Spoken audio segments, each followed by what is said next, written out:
तो आप में से कितने लोग ऐसे ही स्ट्रांग हैं जो कभी नहीं रोते हैं? आप लोग स्ट्रांग नहीं हैं, आप लोग मुर्दा हैं दरअसल।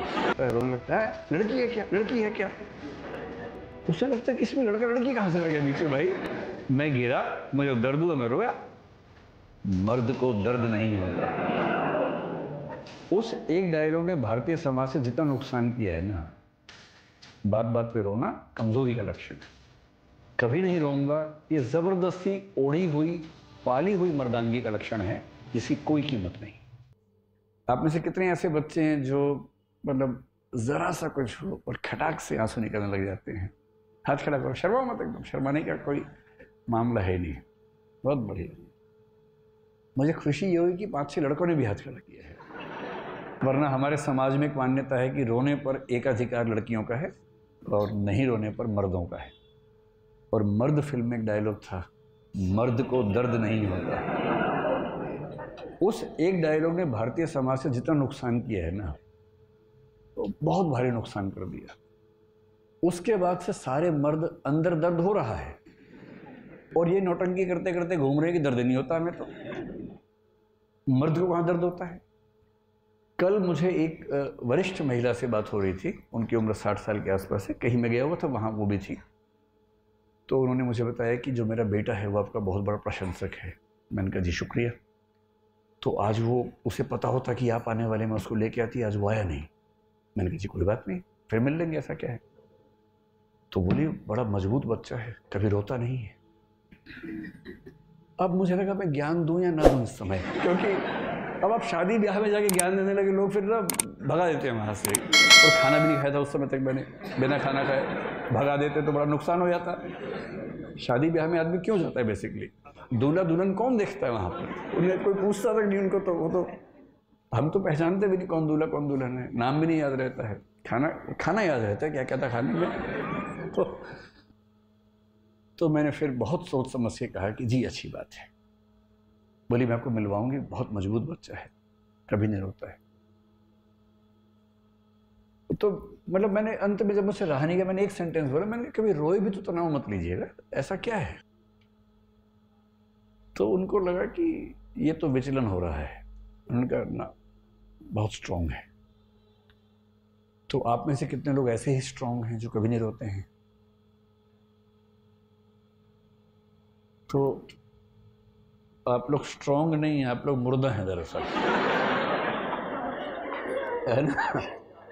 देखिए मेरा काम जिंदगी को मुश्किल बनाना नहीं है, जिंदगी को आसान बनाना है, और मैं तो आसान ही बनाऊंगा। बिना बात के तमाशे इतने इकट्ठे कर लिए हम लोगों ने कि मर्द को दर्द नहीं होता। क्यों नहीं होता? सुई चुभा होता है दर्द। सबको होता है, पत्थर मार के देखो खोपड़ी पे उसके, क्यों नहीं दर्द होगा? अच्छा छोटे छोटे बच्चे जो हैं, लड़का हो या लड़की हो, कोई गिरता है दोनों रोते हैं, चिल्ला चिल्ला के रोते हैं, लड़का भी रोता है लड़की भी रोती है। पता नहीं 5, 8, 10 साल के बाद ऐसा क्या होता है, लड़के रोना बंद कर देते हैं। और मम्मी क्या करती है, मम्मी भी नहीं समझ पाती बेचारी। जैसे ही लड़का गिरता है, रोने लगता है, लड़की है क्या, लड़की है क्या? उसे लगता है कि इसमें लड़का लड़की कहां से आ गया बीच में? भाई मैं गिरा, मुझे दर्द हुआ, मैं रोया। लड़की है तो लड़की है। उसे 2 बातें समझ में आ जाती हैं। पहली बात तो रोना और लड़की होना एक बात है, दूसरा लड़की होना और कमजोर होना एक ही बात है। कमजोरी तो लड़कियों का लक्षण है, मैं तो मर्द हूं, दर्द कैसे हो? उसके बाद सब दर्द को पीने लग जाते हैं, और पीते पीते उसके बाद दुनिया में कुछ भी उनके साथ हो, अपने पेरेंट्स से भी डिस्कस नहीं करते हैं, किसी को नहीं बताते हैं, सारा दर्द अपने सीने में लिए लिए घूमते रहते हैं। साइकोलॉजिस्ट से मिलना, साइकेट्रिस्ट से मिलना भारत में अपराध माना जाता है। आप मन से बीमार हो चुके हैं, लेकिन आप किसी से मिलेंगे नहीं, वरना लोग क्या कहेंगे कि पागल है, इलाज करवा रहा है अपना दिमाग का।